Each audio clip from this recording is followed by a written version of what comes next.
بسم اللہ الرحمن الرحیم۔ گمنام ہیرو کے معزز ناظرین، السلام علیکم۔ آئیے چلتے ہیں کہانی کی طرف۔ یہاں سے 3 گاڑیوں میں 6 جوان ہمارے ساتھ چلیں گے، اس نے کرسی سنبھالے بغیر کہا۔ نیول پروکیورمنٹ آفس پہنچنے سے پہلے غفور بھٹی کو روکنے اور اٹھانے کے لیے یہ بندوبست ضروری ہے۔ ایک بار وہ تمہارے قابو میں آ گیا تو یہ سب پھیل جائیں گے۔ میں اپنی ضرورت کے مطابق چند کو روک کر باقیہ جوانوں کو واپس لوٹا دوں گا۔ ہم یہاں سے گھر جائیں گے۔ میں نے اسے یاد دلایا، یہ تمہارا لشکر بھی ہمارے ساتھ جائے گا۔ یہ سب سادہ لباس میں ہوں گے اور ہالیڈے ان کے قریب رک کر ہماری واپسی کا انتظار کریں گے۔ ان کا باقی پروگرام ہم سعید سے بات کرنے کے بعد طے کر لیں گے۔ میں اول خان کے ساتھ چولداری سے باہر نکلا تو 3 مختلف حالت کی گاڑیاں ہمارے پیچھے چلنے کے لیے بالکل تیار کھڑی ہوئی تھیں۔ اس بار اول خان نے اپنی گاڑی چھوڑ کر ایک دیو ہیکل لینڈ روور جیپ کا انتخاب کیا تھا۔ طاقتور انجن والی جیپ کو حرکت میں لاتے ہوئے اول خان نے کہا، میرے آدمیوں کو تم لشکر کہہ رہے ہو، اب یہ بتاؤ کہ اپنے فلیٹ میں موجود لشکر میں سے تم کس کس کو اپنے ساتھ لوگے؟ زیادہ بھیڑ بھاڑ کی ضرورت ہی نہیں ہے۔ میری کوشش یہ ہوگی کہ وہ سب گھر پر رہ کر نتائج کا انتظار کریں۔ یہ ناممکن ہے، اول خان نے پورے یقین سے کہا۔ غزالہ کو تم نے اپنی زبردستی سے خاتون خانہ بنا دیا ہے، ورنہ وہ خود بھی ایک ذہین اور بے جگر لڑکی ہے۔ اس کے سوا تم کسی کو گھر میں رہنے پر مجبور نہیں کر سکو گے۔ دیکھ لیا جائے گا۔ غفور بھٹی کے اغوا میں تمہارے آدمی مدد دیں گے۔ بوٹ پر 3 صحت مند ملاح میری مدد کے لیے موجود ملیں گے۔ ساری مشکل ذرا سی دیر کے لیے پیش آئے گی۔ غفور بھٹی کو گاڑی سے بوٹ پر منتقل کرنا ٹیڑھا کام ثابت ہوگا۔ اسے ہوش میں رکھا گیا تو وہ ہنگامہ کھڑا کر دے گا، بے ہوش کیا گیا تو دیکھنے والے شکوک و شبہات میں مبتلا ہو جائیں گے۔ ہم نے جوش میں کچھ زیادہ ہی خطرناک فیصلہ کر لیا، ورنہ اسے نادرہ کے گھر میں بھی رکھا جا سکتا تھا۔ میں نے سعید سے شہر کا ذکر کیا تو میرے ذہن میں بھی نادرہ کا مکان ہی تھا، مگر اسے لے جانے کی تجویز سعید کی تھی۔ مروت میں میں اس کی مخالفت نہیں کر سکا۔ اب اسی سے کچھ مشورہ کریں گے۔ اسپیشل ٹاسک فورس کی 3 گاڑیاں ہم سے اتنے فاصلے پر آ رہی تھی کہ خود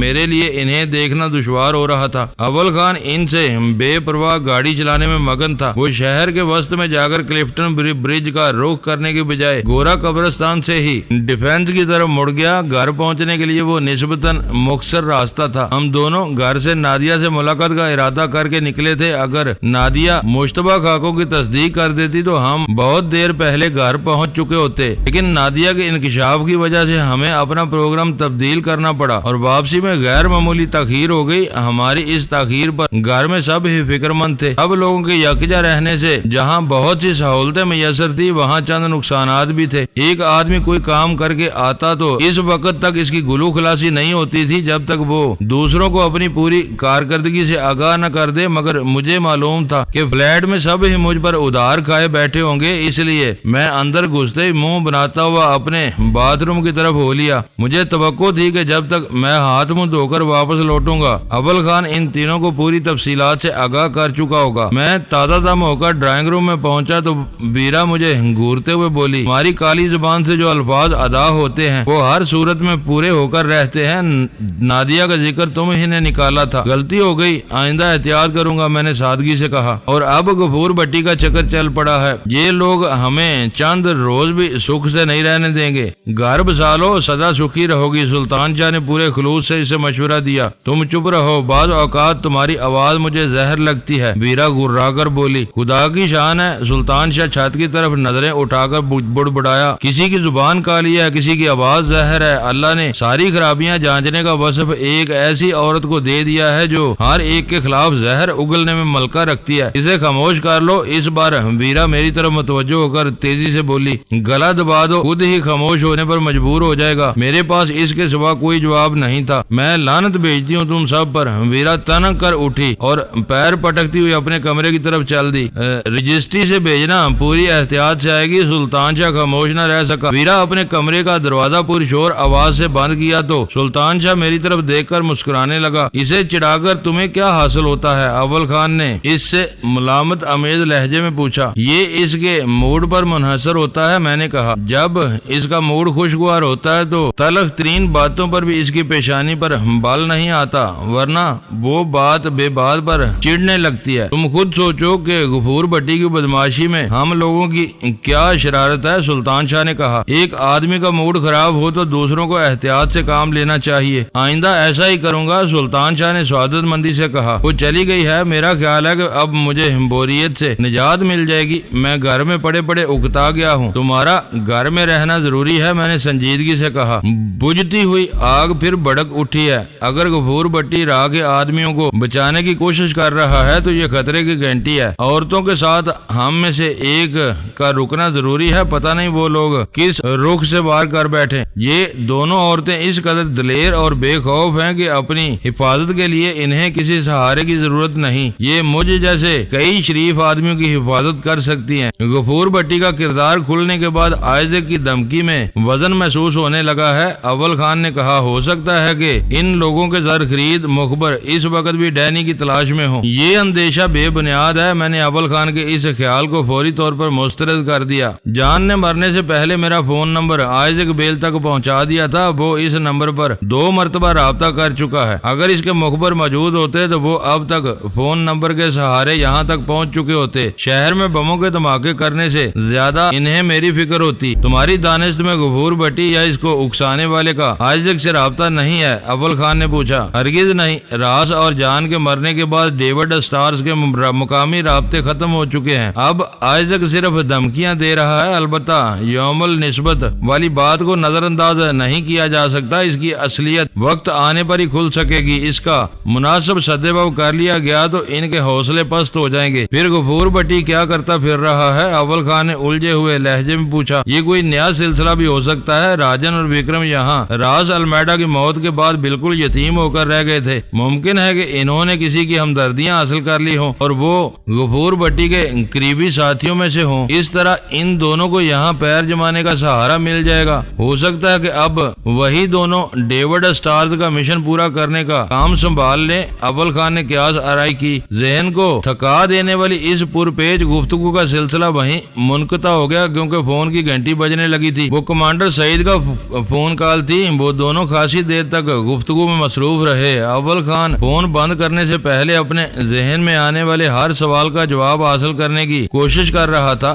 آخر وہ گفتگو ختم ہو گئی۔ اول خان نے اپنی ریسٹ واچ پر نگاہ ڈال کر کہا، اس وقت 4:15 بجے ہیں۔ تھوڑی دیر بعد نیول پریکیورمنٹ کے سارے دفاتر بند ہو جائیں گے۔ سعید نے غفور بھٹی کو 5 بجے وہاں بلایا ہے۔ میں تمہارے ساتھ جاؤں گی، ویرا کی آواز سنائی دی۔ میں نے بے اختیار سر گھما کر دیکھا تو وہ باہر جانے کی پوری تیاری کے ساتھ کھانے کی میز کے پاس کھڑی ہوئی تھی۔ کیا اب تمہارا موڈ خوشگوار ہو چکا ہے؟ میں نے گہرے تن سے پوچھا۔ ہاں، میں نے خود سلگنے کے بجائے دوسروں کو سلگانے کا ارادہ کر لیا ہے۔ اپنا یہ شوق تم گھر رہ کر زیادہ بہتر طور پورا کر سکو گی کیونکہ یہاں سلطان شاہ بھی ہے۔ یہ اور بھی اچھا ہے، باہر جا کر میں تھوڑی دیر کے لیے اس سے نجات حاصل کر لوں گی۔ یہ کہتے ہوئے سبیرہ صبح خرامی سے ڈرائنگ روم میں آ گئی۔ آج کل یہ مسلسل مرچیں چبا رہا ہے۔ تم گھر میں رکنے کا وعدہ کرو تو میں مرچیں تھوک دوں گا، سلطان شاہ بولا۔ میں نے ویرا سے کچھ کہنے کا ارادہ کیا تھا لیکن اول خان نے آنکھوں ہی آنکھوں مجھے خاموش کر دیا۔ میں یہ بھی سوچ کر خاموش ہو گیا، غفور بھٹی کے ساتھ سمندر کی بے قرار تنہائی اور یکسانیت میں ویرا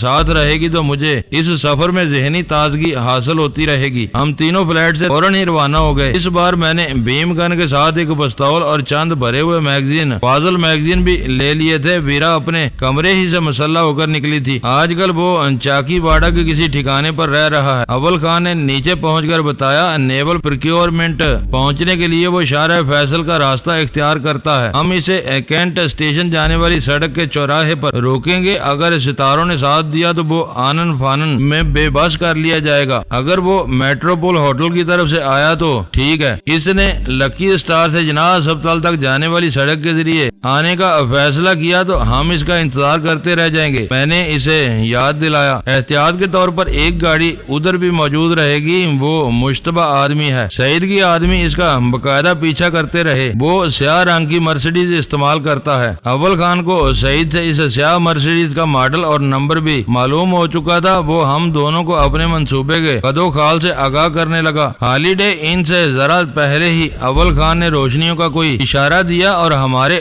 گزرنے تک امریکن کونسل خانے کی بغلی سڑک پر ایس ٹی ایف کی 3 گاڑیوں نمودار ہو چکی تھی۔ اول خان نے آگے جانے کی بجائے اپنی لینڈ روور اسی سڑک پر نیول سرجری تک لے جا کر کنارے سے روک دی اور نیچے اتر گیا۔ سڑک کے سرے پر رکی ہوئی آخری گاڑی سے ایک آدمی اتر کر دوڑتا ہوا اول خان کے پاس آیا۔ اول خان نے جلدی جلدی اسے کچھ ہدایت دی اور پھر نیول سرجری کے سامنے سے یو ٹرن لے کر دوبارہ مین روڈ پر آ گیا۔ اس وقت تک ایس ٹی ایف والے چند مضطرب ڈرائیوروں کے ہارن بجانے کی پرواہ کیے بغیر بظاہر ٹریفک تھمنے کے انتظار میں رکے ہوئے تھے۔ اول خان کے آگے نکلتے ہی ان کی گاڑیاں بھی حرکت میں آ گئی۔ مہران ہوٹل سے پہلے اول خان نے لینڈ روور بائیں طرف فٹ پاتھ سے لگا کر روک لی۔ 2 گاڑیاں اگلے سگنل سے بائیں طرف گھوم گئی، تیسری گاڑی سبز سگنل پر سیدھی نکلتی چلی گئی تاکہ تاج محل ہوٹل والے سرے سے غفور بھٹی کی آمد کے امکان پر نظر رکھ سکے۔ یہ ان دنوں کے واقعات ہیں جب کراچی کے بیشتر بڑے ہوٹل اپنے اصل ناموں سے کاروبار میں مصروف تھے۔ اس وقت موجودہ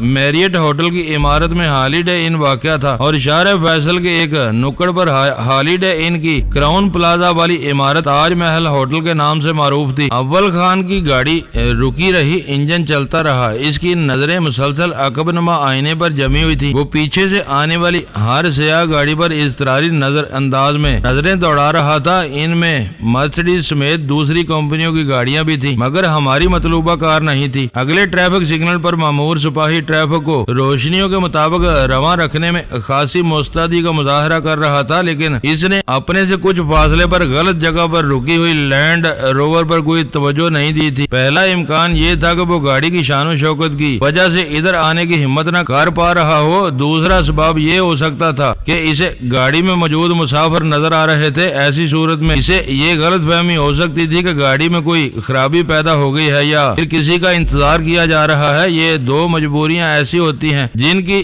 بنا پر ٹریفک پولیس سخت رویہ اپنانے سے گریز کرتی ہے۔ ہم تینوں باری باری اپنی گاڑیوں پر نگاہ ڈال رہے تھے۔ وقت بہت دھیرے دھیرے رینگ رہا تھا۔ آخر کار اول خان نے ہیجان انگیز آواز میں نعرہ لگایا، ایک سیاہ مرسیڈیز 280 آ رہی ہے۔ میں نے بے اختیار اپنی ریسٹ واچ کی طرف دیکھا۔ سوئیاں 5 بجنے میں 5 منٹ کا اعلان کر رہی تھی۔ 5 بجے دفاتر کا وقت ختم ہوتے ہی شہر کی اس مصروف ترین شاہراہ پر ٹریفک کا زبردست ریلا شروع ہونے والا تھا۔ میرے دلی دعا تھی کہ وہ ہجوم آنے سے پہلے ہی ہماری کارروائی مکمل ہو جائے۔ اول خان کی جیپ کے شیشے سیاہ تھے، اندر بیٹھے ہوئے لوگ باہر کی ہر چیز واضح طور پر دیکھ سکتے تھے، لیکن باہر سے اندر والوں کے دھندلے ہیبلوں کے سوا کچھ اور دیکھنا ممکن نہیں تھا۔ اول خان نے داہنی طرف کا انڈیکیٹر جلا کر گاڑی پہلے گیئر میں ڈال دی تھی۔ میں نے مڑ کر دیکھا تو ایک پوری شکوہ سیاہ مرسیڈیز سڑک پر نرم ہچکولے لیتی ہوئی ہماری طرف بڑی چلی آ رہی تھی۔ درمیانی فاصلہ لمحہ بے لمحہ کم ہو رہا تھا۔ پھر میں نے اس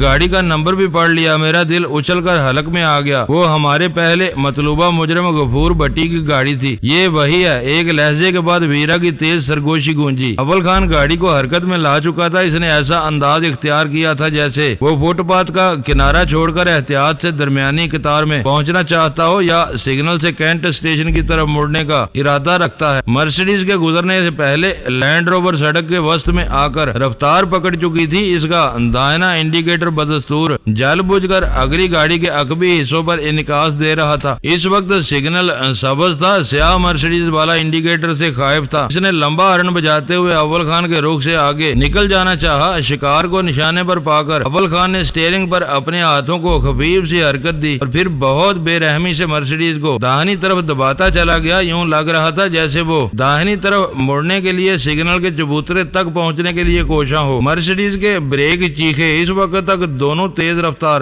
گاڑیاں سگنل تک پہنچ چکی تھی۔ اول خان نے اپنی سمت کے ونڈو مرر میں دیکھتے ہوئے مزید اسٹیئرنگ کاٹا اور بریک پر پاؤں رکھ دیا۔ بریک لگنے کے بعد اپنے زور میں سڑک پر گھسٹتی ہوئی مرسیڈیز کا بایاں فینڈر ایک دھماکے کے ساتھ لینڈ روور کے پچھلے حصے سے آ ٹکرایا۔ دھماکے کی آواز نے دوسرے ڈرائیوروں کے اوسان خطا کر دیے۔